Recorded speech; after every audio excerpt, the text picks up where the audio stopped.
Seperti biasa saya ingatkan kembali, kalau Bapak Ibu punya buku, maka yang pertama dilihat daftar isinya. Berapa kali saya ingatkan itu ya. Karena daftar isi ini meringkas kepada kita apa isinya buku itu. Dan Bapak Ibu kalau ingin menyelesaikan isi buku, Bapak Ibu bisa melihat daftar isi yang paling mengkritik bagi kita. Kemudian kita baca, dan itu insya Allah akan membantu kita untuk menyelesaikan buku tersebut. Atau metode yang lain kayak kita gunakan sekarang. Kita berurut dari lembaran pertama sampai lembaran terakhir, kita membacanya semua. Tapi dengan ada pemandu. Ya mungkin kebetulan posisi kami di sini. Buku ini terdiri dari 153 lembar. Kita akan coba bahas insya Allah satu persatu ke depannya. Semoga Allah mudahkan, tapi saya tidak tahu berapa pertemuan. Di daftar isi di halaman 1 ditulis tentang keajaiban sedekah dan ada muqaddimahnya serta pengertian sedekah. Di antara pendapat salaf tentang sedekah dari halaman 1 sampai halaman 6. Di halaman 9 itu mulai masuk tentang apa yang Bapak Ibu dapatkan kalau Bapak Ibu bersedekah. Yang pertama, sedekah adalah pensucian dan pembersihan. Yang kedua, sedekah adalah bentuk ketundukan kepada perintah Allah dan Rasulnya. Yang ketiga, seorang mukmin berada dalam naungan sedekahnya pada hari kiamat. Yang keempat, sedekah itu akan menghindarkan dari musibah dan menjauhkan dari kematian buruk atau su'ul khatimah. Yang kelima, sedekah adalah tanda dan bukti nyata dari iman yang benar. Yang keenam, sedekah itu sebagai tebusan bagi seorang muslim dari belenggunya. Yang ketujuh, Allah subhanahu wa ta'ala memberikan ganti kepada orang yang memberi sedekah. Yang kedelapan, pahala sedekah tidaklah terputus dan dari pemberinya setelah kematian. Yang kedelapan, pahala sedekah tidaklah terputus dari pemberinya setelah kematian. Yang kesembilan, sedekah itu menghapus dosa-dosa atau kesalahan. Kemudian ada, itu sampai halaman 23. Dari halaman 24 ini contoh-contoh tentang orang-orang atau praktisi daripada sedekah itu sendiri. Petunjuk Nabi tentang sedekah sallallahu alaihi wasallam, beberapa contoh riwayat tentang para pemberi sedekah dan infak. Ada kedermawanan Nabi Muhammad SAW dalam bersedekah di halaman 27. Kemudian ada infak Abu Bakar As-Siddiq halaman 32. Ada infak Utsman bin Affan 34. Infak Ibnu Umar 36. Infak Ummul Mukminin Aisyah radhiyallahu anhum ajma'in 38. Infak Ummul Mukminin Zainab binti Jahash 40. Infak Abu Dahda halaman 41 dan infak Abu Talha halaman 43. Ini semua nanti isinya kisah-kisah. Kemudian ada halaman 46, berobat dengan sedekah. Ya, artinya banyak penyakit dan permasalahan bisa selesai dengan sedekah. Nanti akan kita bahas di babnya insya Allah. Kemudian kisah-kisah nyata tentang berobat dengan sedekah. Dari mulai halaman 49 sampai 65. Mengobati luka nanah dengan sedekah. Sedekah penyebab sembuhnya seorang ibu. Tentu titik-titik berarti ada tambahan lanjutan kisah. Nanti kita bahas insya Allah. Allah menyembuhkannya dari kanker dan sebabnya adalah sedekah. Selamat dari kejadian tragis karena sedekah. Para dokter berkata harapan sudah tidak ada, tanda kutip. Sedangkan sedekah berkata tanda kutip harapan kesembuhan masih ada. Kemudian batu ginjal yang bisa sembuh dan sedekah. Kemudian sebuah rumah yang tidak pernah dimasuki dokter atau penyakit karena sering sedekah. Dan yang terakhir, sedekah dan istighfar adalah obat bagi kemandulan. Bisa punya keturunan gitu ya. Setelah sampai halaman 65-nya, kita pindah dari halaman 69, itu bahasan berbeda yaitu masalah istighfar. Berisi dari halaman 73 muqaddimahnya, kemudian pengertian istighfar, hakikat istighfar itu sendiri dan sebab-sebabnya, istighfar, sifat istimewa orang-orang mukmin, perkataan salaf tentang istighfar, lafaz-lafaz istighfar, kemudian sejenak bersama penghulu istighfar. Lalu ada kondisi dan waktu-waktu dianjurkan istighfar setelah sholat atau setelah menyelesaikan ibadah, istighfar di akhir malam, pada penutupan majlis, memohon ampunan bagi orang-orang yang meninggal. Kemudian ada istighfarnya malaikat, ada istighfar para nabi-nabi, ada istighfar Nabi Muhammad SAW, lalu ada manifestasi dan buah istighfar. Kemudian istighfar adalah penunaian titah Allah, istighfar termasuk sebab rezeki, istighfar adalah sebab masuk surga, istighfar adalah sebab dihapuskannya dosa, istighfar mencegah hukuman dan azab sebelum keduanya terjadi, istighfar adalah sebab diangkatnya derajat seseorang setelah meninggal, istighfar adalah sebab disucikan hati, istighfar adalah sebab memperoleh anak, istighfar adalah sebab menikmati kesehatan dan kekuatan. Terakhir, kabar gembira bagi para wanita diisi dengan kisah-kisah istighfar. Al-Hasan Basri dan istighfarnya, sedekah dan istighfar penyembuh kemandulan, istighfar dan keberkahan rezeki, emosi dan amarah istri reda karena istighfar, siapa yang lebih benar perkataannya daripada Allah, kemudian tukang roti dan istighfar, serta istighfar dan gempa. Nah, semua ini nanti akan menjadi bahasan kita ke depannya, Bapak Ibu sekalian. Baik, kita akan coba masuk langsung di halaman 5 ya, di masalah pengertian sedekah itu sendiri.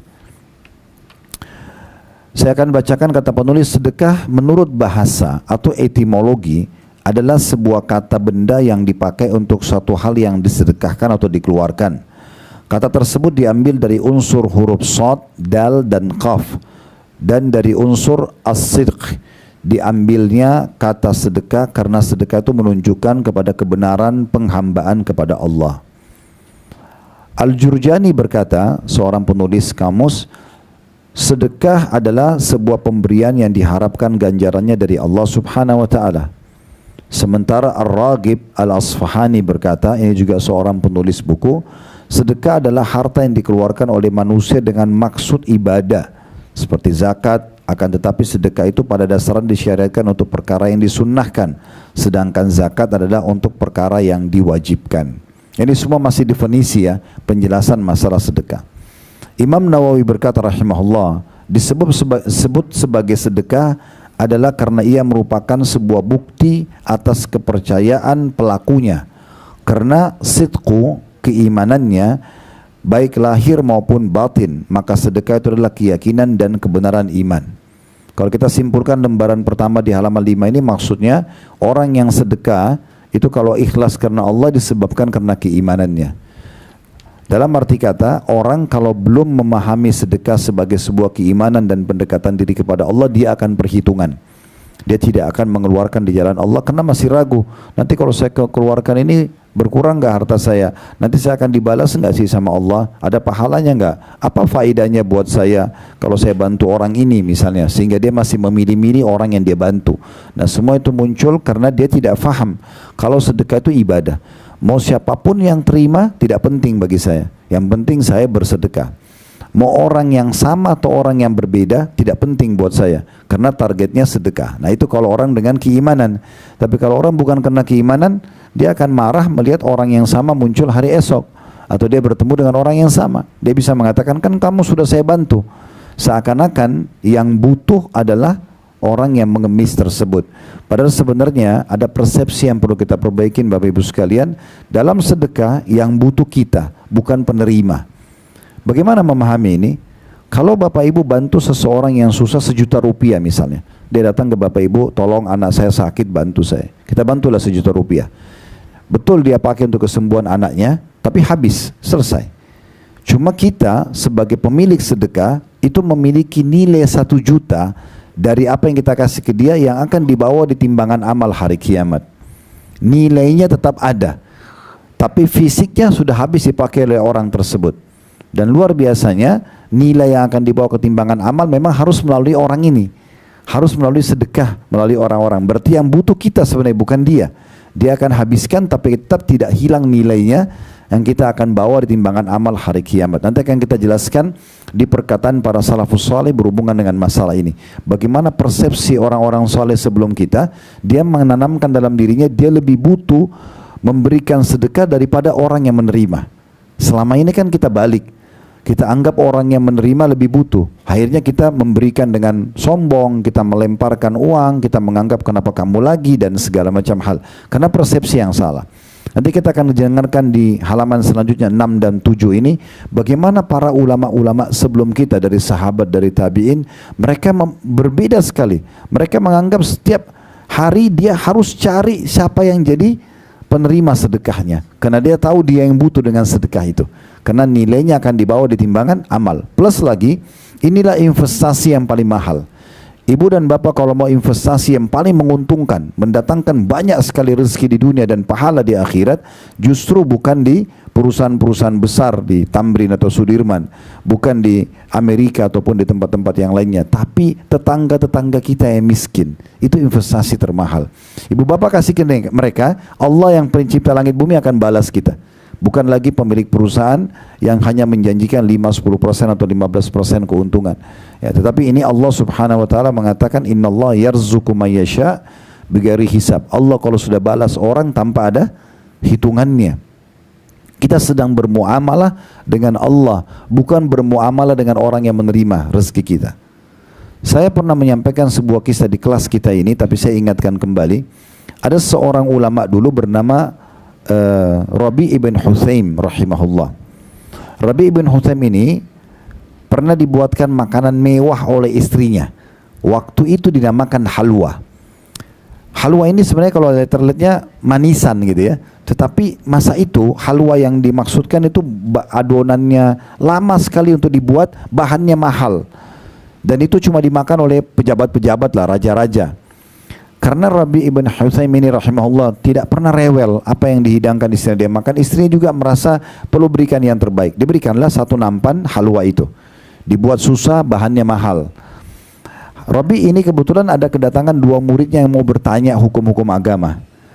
Anak Rabi ibn Hutsaim keluar dari dalam dapur membawa makanan tadi halwa dan sudah dipotong-potong Bapak Ibu sekalian. Kayak biasa kita potong cake ukuran segitiga, dipotong kemudian dihidangkanlah di depan ayahnya. Sebelum mengambil makanan tersebut, rupanya ada orang yang mengetuk pintu rumah Rabi. Kita bisa coba bayangkan kalau kita di posisi beliau ya. Kita lagi di rumah, mau makan sama keluarga atau sama tamu, makanannya enak, belum kita sentuh ada yang ketuk pintu. Maka yang terjadi Rabi tunjuk anaknya suruh buka pintu itu. Lihat siapa di depan pintu. Begitu dibuka, ternyata depan pintu Bapak Ibu sekalian bukan orang biasa, bukan tamu juga yang dikenal, tapi seorang yang gila. Seorang gila datang lalu kasih isyarat mulutnya minta makan. Rabi ibn Hutsaim rahimahullah mengambil satu keputusan yang mungkin jarang terlintas di benak kita. Dia tunjuk anaknya, suruh datang, suruh ambil halwah ini. Makanan mewah ini kasih ke orang gila itu. Maka anaknya datang, diambil nampan tersebut dibawa ke orang gila. Niatnya si anak ini mau ngambil satu potong kasih ke orang gila. Tapi orang gila ini begitu lihat makanan dia tidak tahu nilainya, diambil semua nampannya, dimakan semuanya. Sampai habis. Setelah habis, piringnya dilempar lalu dia pergi. Enggak terima kasih. Kan orang gila. Yang terjadi Bapak Ibu sekalian, anak Rabi ibn Hutsaim yang membawa makanan tadi ngambil nampan itu, dia sedikit jengkel sama orang gila ini, tutup pintu dia kembali ke ayahnya. Lalu dia mengatakan, wahai ayah, ayahnya Rabi yang merupakan tokoh kita ini. Dia mengatakan, wahai ayah, tadi itu yang minta-minta orang gila. Dia tidak tahu nilai makanan yang kita kasih. Garis bawah ini ya. Dia tidak tahu nilai makanan yang kita kasih. Dia orang gila. Kalau tadi Anda suruh saya ke dapur ambil makanan apa saja, mau kurma, mau roti gandum, mungkin dia makan. Bagi orang gila yang penting laparnya hilang. Kenapa harus halwa? Kenapa harus makanan mewah ini yang ibuku buat susah setengah mati, bahannya mahal, buatnya susah gitu. Maka Rabi ibn Hutsaim mengajarkan kepada anaknya sekaligus buat kita semua bagaimana prinsip sedekah dalam Islam. Dia mengatakan, wahai anakku, kalau seandainya orang gila itu tidak tahu nilainya, Allah tahu nilainya. Jadi tidak penting siapa yang terima, karena Allah yang nilai. Orang yang terima nggak usah dilihat, mau kita kenal atau tidak kenal, mau dia terima kasih atau tidak. Kalau orang karena Allah nggak penting, yang penting sudah sampai sedekah kita, kan gitu. Lalu dia membacakan firman Allah, lan tanalul birra hatta tunfiqu mimma tuhibbun.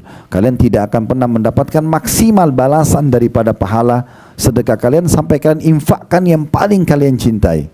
Bapak Ibu kalau mau maksimal mendapatkan pahala, ini sebagai contoh, masuk ke satu restoran, kita beli makanan, anggaplah kita makan misalnya satu porsi 200.000, 250.000 satu orang, misal.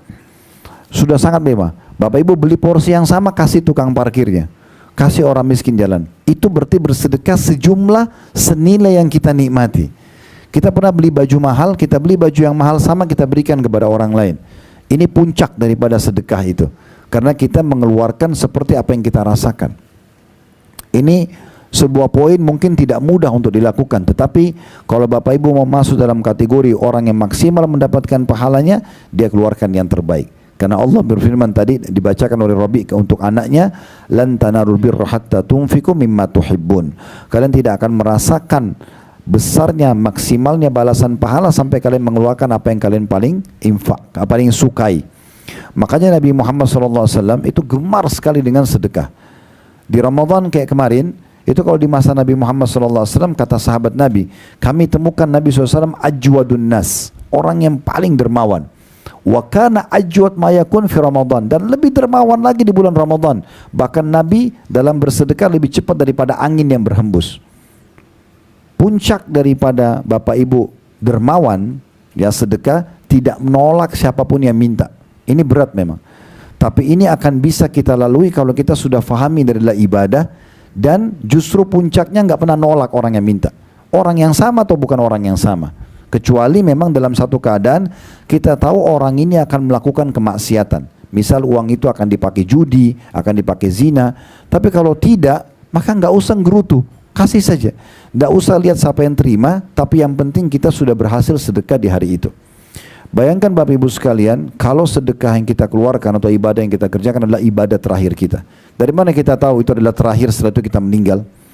Maka kita tutup dengan kebaikan, husnul khatimah.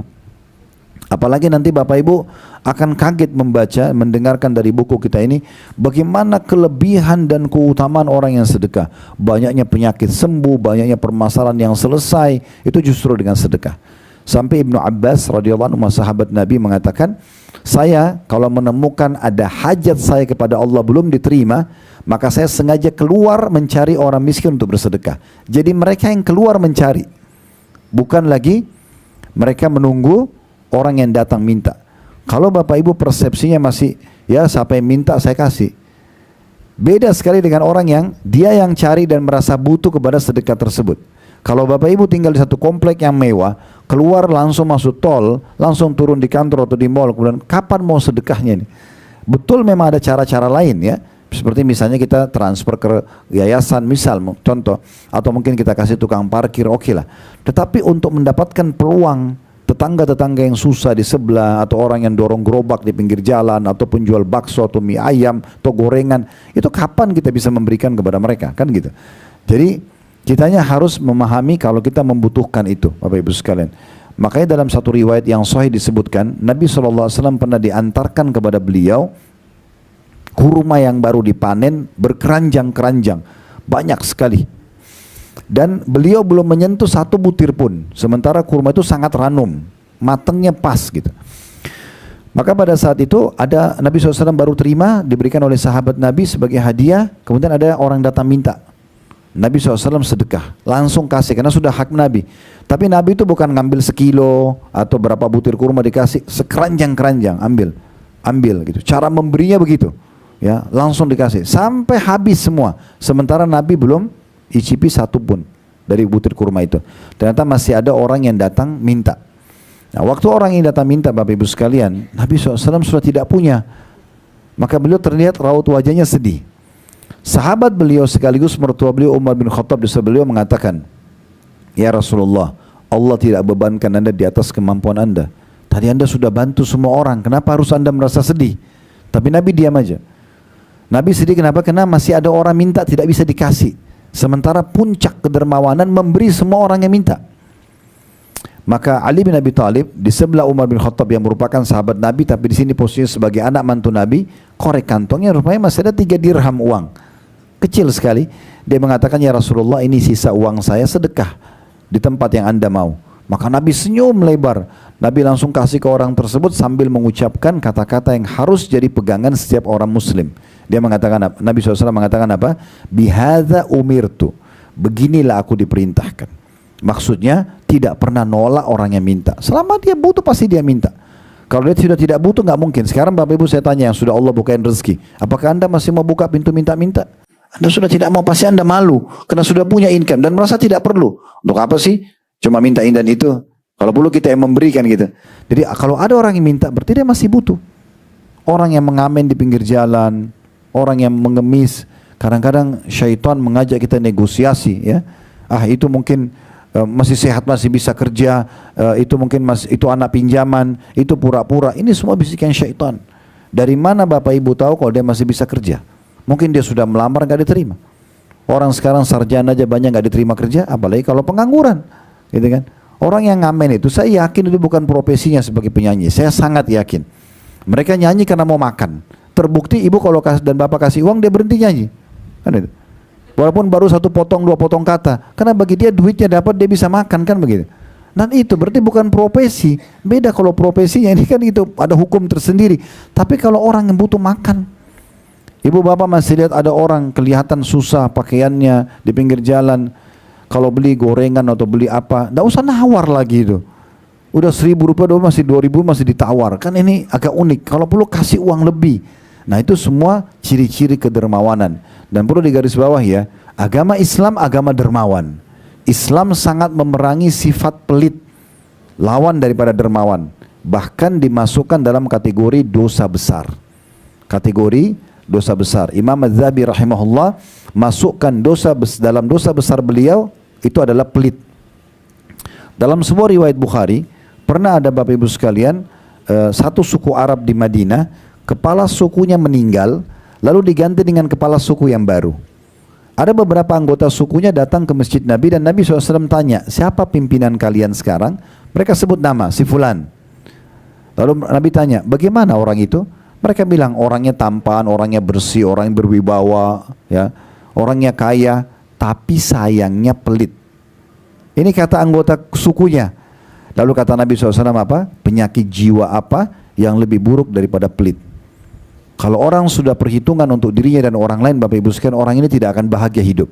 Dan dia akan penuh dengan kecurigaan. Karena takut barangnya hilang, makanannya hilang. Bahkan yang berbahaya, pelit sama orang-orang terdekatnya. Sama anaknya, sama suaminya, sama istrinya. Misalnya ibu pulang rumah bawa makanan kesukaan. Begitu ketemu anak, ingat ya, ini makanannya ibu, ya, jangan disentuh. Wah ini luar biasa. Padahal yang sedang diajak ngomong darah dagingnya sendiri. Kadang-kadang marah karena makanan kesukaan di kulkas disentuh sama anak, walaupun cuma dicuil sedikit, marah. Ini kan agak unik. Ini kenapa sifat bakhilnya? Harusnya dia kasih, dia beli lebih. Ini buat kamu nak ya, ini buat ibu, ini buat ayah. Oke, atau kita makan sama-sama ya. Atau mungkin dia biarkan pembantunya, maaf, asisten rumah tangga sudah menyihidangkan buah, tapi nggak dikasih. Paling nanti bekas-bekas. Akhirnya membuat mereka mencuri makanan dari kulkas, diam-diam ambil makanan kalau majikan sudah tidur, dan seterusnya. Kenapa kita nggak kasih yang terbaik? Sementara apa kata Nabi SAW? Siapapun di antara kalian yang sudah dihidangkan oleh pembantunya, begitu kata Nabi ya, dihidangkan pembantunya, maka kalau bukan dia panggil duduk makan bersama, maka dia sisipkan untuknya, karena dia sudah melihat makanan itu. Dia juga pengen, kan gitu.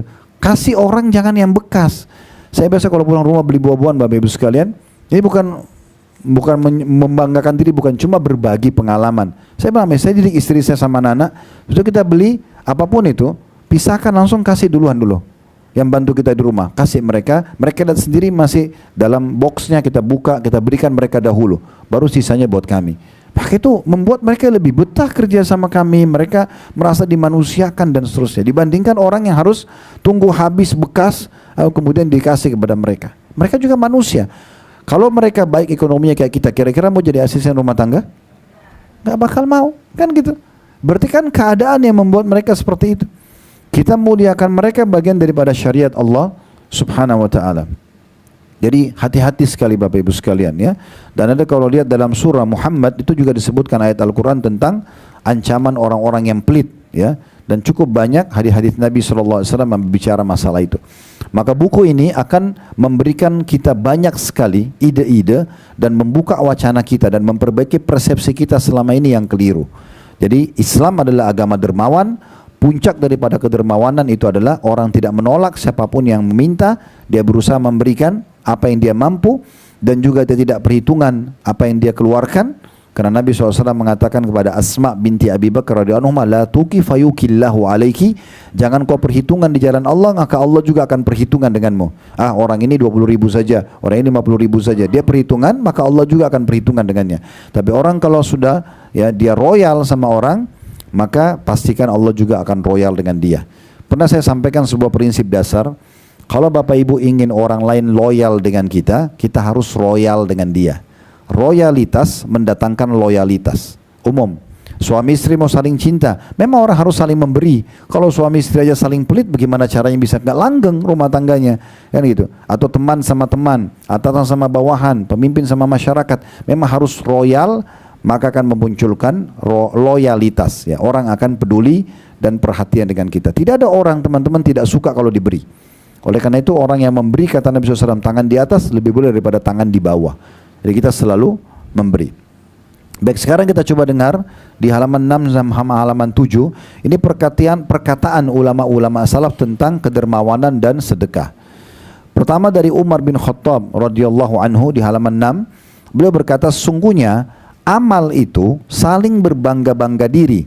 Lalu sedekah berkata kepada amal-amal lain, saya adalah yang paling baik di antara kalian. Maksudnya di sini adalah Umar bin Khattab ingin menyampaikan pesan amal yang paling baik sedekah. Karena tadi sudah disinggung, kalau sedekah itu dalam definisi pengertian sedekah tadi itu tanda keimanan, seperti sidq, kejujuran, kebenaran dalam iman. Karena orang mau membantu, mau memberikan yang maksimal itu kalau dia sudah punya keimanan. Kalau selama belum punya keimanan atau masih tipis imannya, dia akan selalu perhitungan dan ragu, takut, ya, bagaimana nanti dia susah untuk sedekah. Dan seingat saya di kelas kita ini pernah kita bahas Al-Baqarah lengkap, ya. Waktu itu surah Al-Baqarah surah nomor 2 ayat 261 sampai 274. Masih ingat gak? Allahu alam. Gak ingat? Nanti kita baca habis ini, ya, untuk mengingat kembali. Setelah saya sampaikan perkataan-perkataan para salaf, karena bahasan kita hanya sampai sini pada pertemuan sekarang, ya. Nanti kedepannya kita baru bahas tentang pahala sedekah dan buahnya. Tapi kita akan kuatkan perkataan salaf ini dengan nanti kita akan baca kembali Al-Baqarah. Bapak Ibu nanti bisa buka aplikasi Al-Quran di handphonenya dari ayat 261 sampai 274. Tapi itu nanti sebentar. Saya akan baca dulu sekarang perkataan para salaf ini. Jadi kembali lagi Umar bin Khattab berkata, sesungguhnya amal itu saling berbangga-bangga diri, lalu sedekah berkata, saya adalah yang paling baik di antara kalian. Kemudian Abdul Aziz bin Umair rahimahullah berkata, solat itu akan menyampaikan dirimu setengah perjalanan. Puasa menyampaikan dirimu pada pintu sang raja Allah subhanahu wa ta'ala. Sedangkan sedekah menyampaikan dirimu ke hadapan raja tersebut. Jadi ini kita bisa lihat bagaimana mereka memposisikan sedekah sangat luar biasa. Umar mengatakan justru kalau amal-amal itu saling berbangga, sedekah yang paling pantas untuk berbangga nomor satu. Abdul Aziz mengatakan solat menyampaikan kau setengah perjalanan kepada Allah, puasa sampai ke pintu sang raja, sedekah menghadapkan kamu di depan raja, depan Allah subhanahu wa ta'ala. Ibnu Abil Ja'ad rahimahullah, seorang yang lain juga saleh, berkata, sesungguhnya sedekah itu benar-benar menghilangkan 70 pintu keburukan.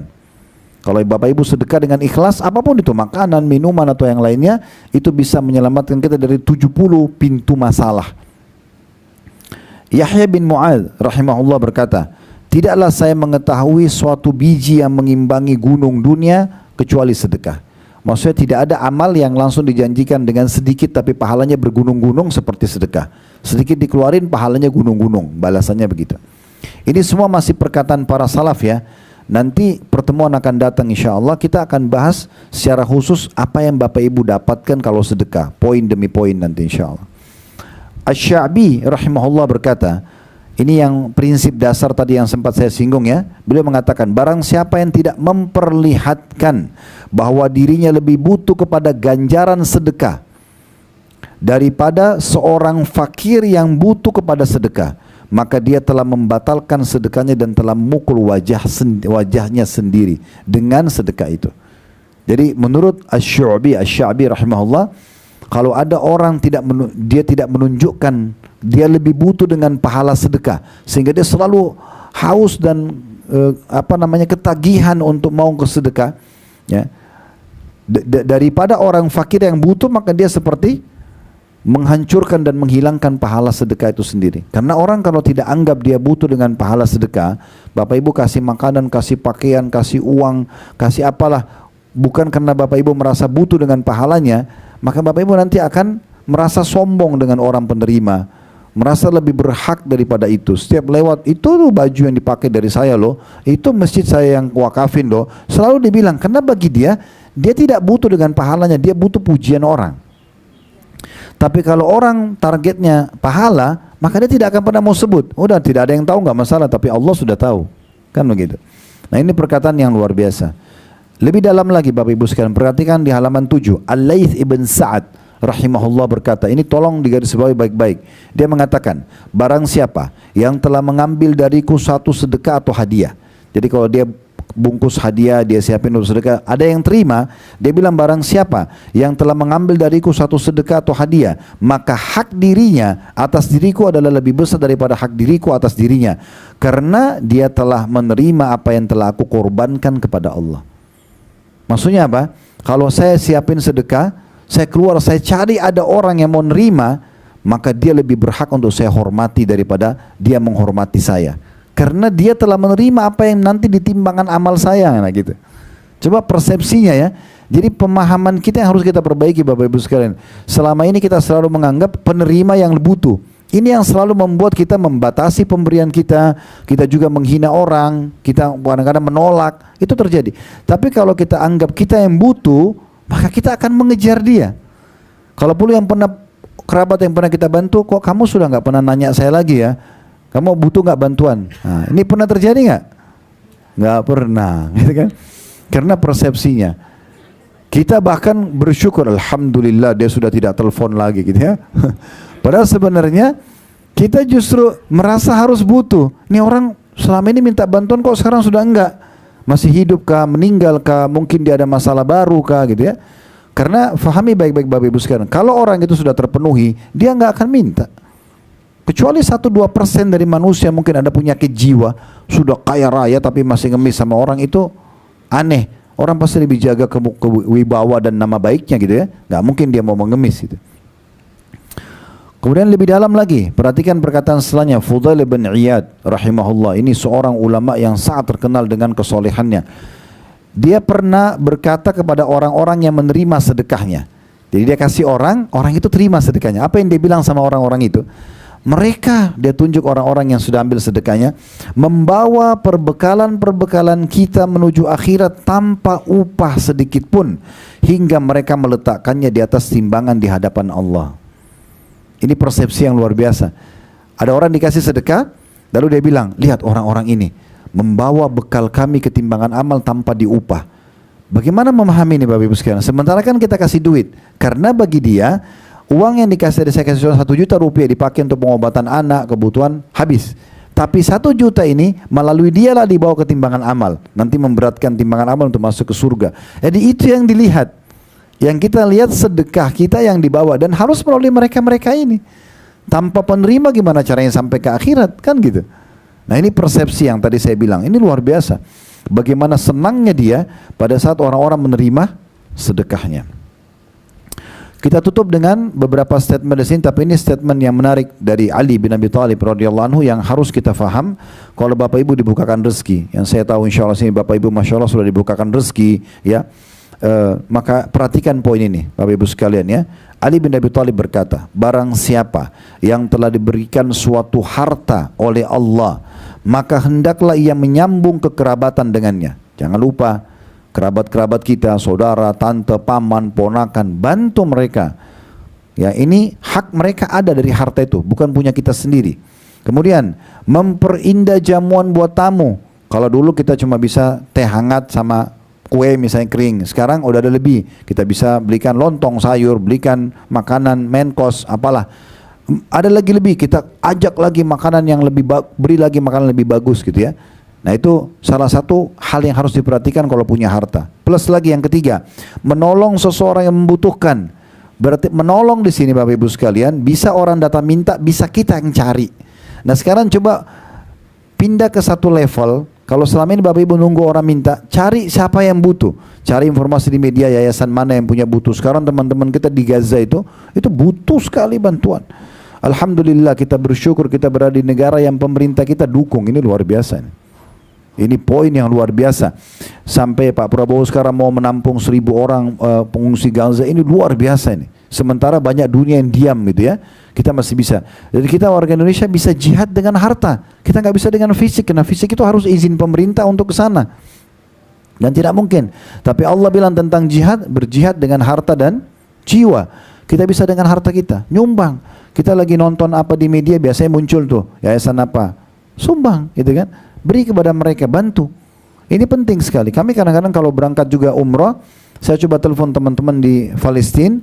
Ada kebetulan Dr. Amjad, beliau mengajar di Masjid Aqsa. Biasanya kami kalau buat umrah plus Aqsa sebelum ada kejadian Gaza, kami biasa ketemu. Dan beliau punya hotel juga dekat Masjid Aqsa, punya yayasan sosial resmi.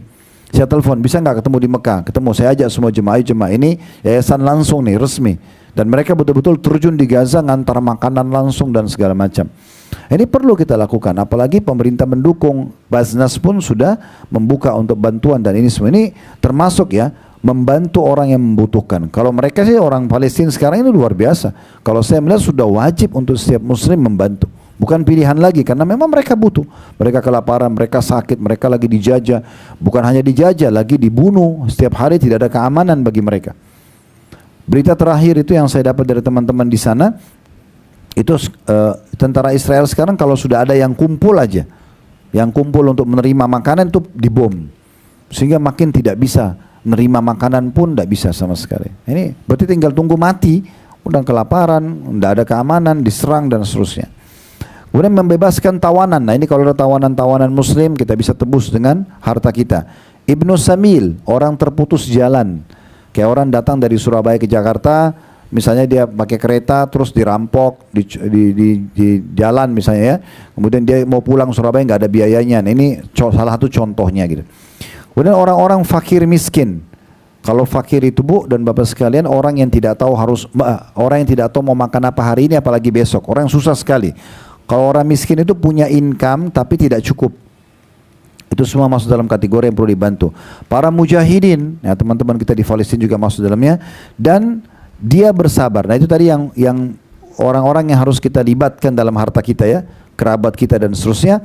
Kemudian sisi yang lainnya, dan dia kata Ali bersabar atas musibah yang menimpa hartanya. Itu normal. Kalau kita sudah punya harta, ada orang utang nggak bayar. Nggak ada orang utang semua dibayar itu. Ujiannya ada. Tapi siapa yang sebutkan keutamaan, dan saya ingatkan kembali. Kata Nabi SAW, siapa yang memberikan utang orang lain atau tenggang waktu atau memaafkannya, maka dia akan dapat naungan Allah di hari kiamat. Di mahsyar tidak ada naungan kecuali naungan Allah. Jadi orang lagi kepanasan di mahsyar, justru dia dapat naungan di saat itu. Dan juga kata Nabi SAW, siapa yang mengutangkan orang lain atau memberikan tenggang waktu, ya, maka dia akan mendapatkan pahala sedekah seperti sejumlah uang yang dia sedekahkan itu sampai jatuh tempo.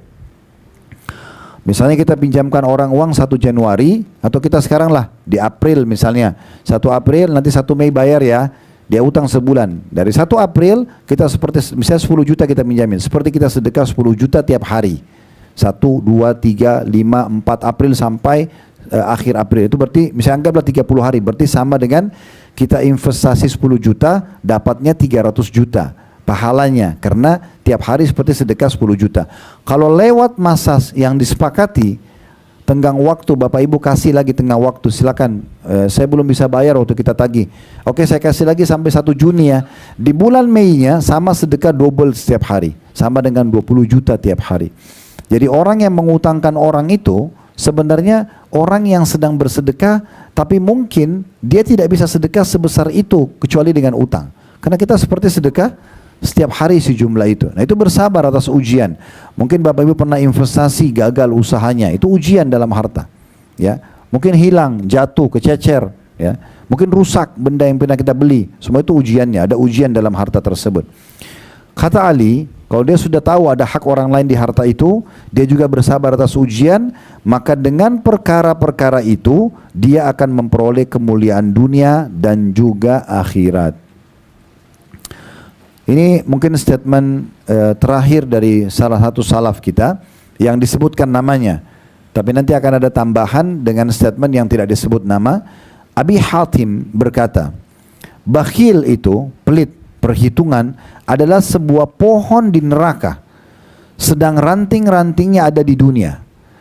Maka barang siapa yang bergelantungan pada salah satu dari ranting-rantingnya itu, niscaya ia akan menjerumuskannya ke dalam neraka. Jadi bakhil itu pohon di neraka, rantingnya di dunia. Orang yang pegang rantingnya dibawa ke neraka.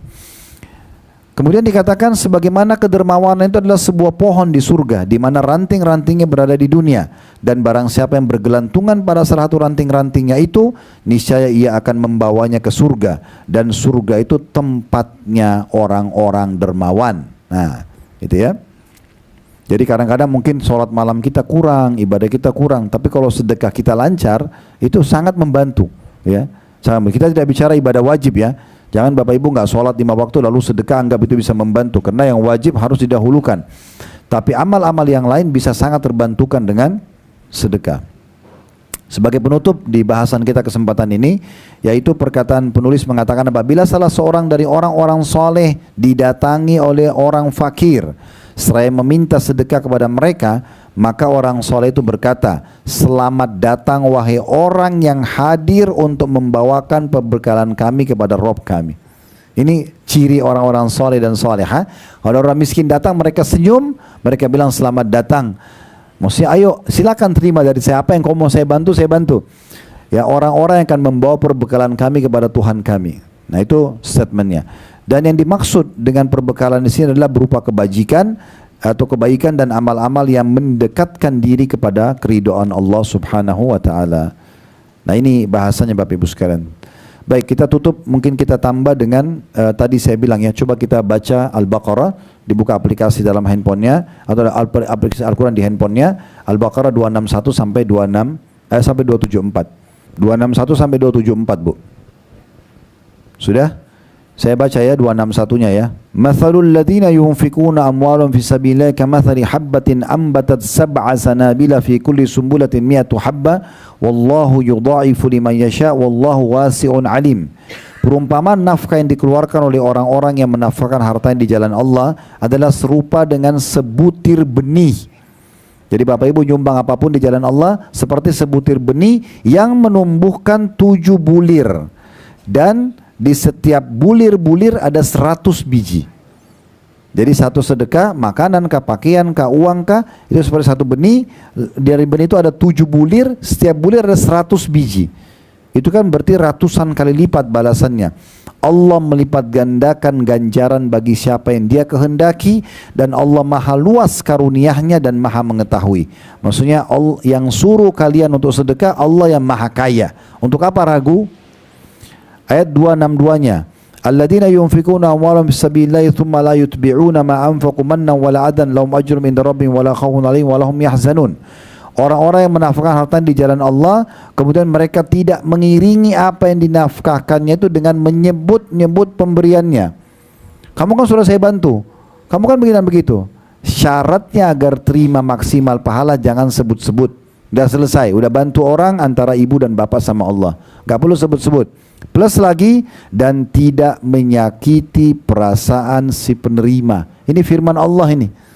Jadi tidak boleh, kamu sudah saya bantu berapa kali nggak tahu diri ya, dan segala macam lah. Bahasa-bahasa seperti ini tidak layak, tidak pantas gitu ya. Orang-orang yang tidak menyebut-nyebut pemberiannya, tidak menyakiti penerima, hati perasaan si penerima, mereka memperoleh pahala di sisi Tuhan mereka. Tidak ada kekhawatiran terhadap mereka dan tidak pula mereka bersedih hati. Tapi syaratnya tidak boleh sebut-sebut dan tidak boleh juga nyakiti penerima. 263-nya, qaulun ma'ruf wa maghfiratun khairum min shadaqatin yatba'uha adza wallahu ghaniyyun halim. Perkataan yang baik dan pemberian maaf lebih baik daripada sedekah yang diiringi dengan sesuatu yang menyakitkan perasaan si penerima. Allah maha kaya lagi maha penyantun. Kalau kita benar-benar nggak ada, maaf ya, saya belum bisa bantu hari ini, gitu. Kamu nggak tahu diri, saya aja butuh kok, gitu. Ini kan jadi masalah ini, ya. Jadi Allah mengatakan perkataan santun, tidak bisa bantu bilang baik-baik, belum bisa dan segala macam. Itu lebih baik, apalagi dengan pemberian dengan marah atau dengan emosi, dengan melempar dan seterusnya. 264-nya, ya ayyuhalladzina amanu la tubtilu shadaqatikum bil manni wal adza kalladzi yunfiqu malahu ria'an nasi wa la yu'minu billahi wal yawmil akhir. فَمَثَلُ كَمَثَلِ صَفْوَانٍ عَلَيْهِ تُرَابٌ فَأَصَابَ وَابِلٌ فَتَرَكَهُ صَلْدًا لَا يَقْدِرُونَ عَلَى شَيْءٍ مِّمَّا كَسَبُوا وَاللَّهُ لَا يَهْدِي الْقَوْمَ الْكَافِرِينَ.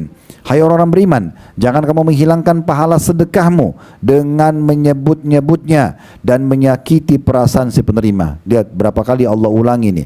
Seperti orang yang menafkahkan hartanya karena riya, hanya mau dipuji orang, riya kepada manusia, dan dia tidak beriman kepada Allah dan hari kemudian. Maka perumpamaan orang itu seperti batu licin yang di atasnya ada tanah. Ibu dan bapak bayangkan batu licin ditaruh tanah di atasnya, kemudian batu itu ditimpa hujan yang lebat, maka menjadilah bersih batu tersebut tanpa tanah. Mereka tidak menguasai sesuatu pun dari apa yang mereka usahakan, dan Allah tidak memberi petunjuk kepada orang-orang yang kafir. Jadi kalau orang riya, orang yang berinfak riya, pamer, menyakiti perasaan orang yang penerima dan seterusnya, ini berarti dia seperti sedekahnya itu seperti pasir di atas batu licin dihantam dengan hujan yang deras sehingga hilanglah semua pasir-pasir tersebut.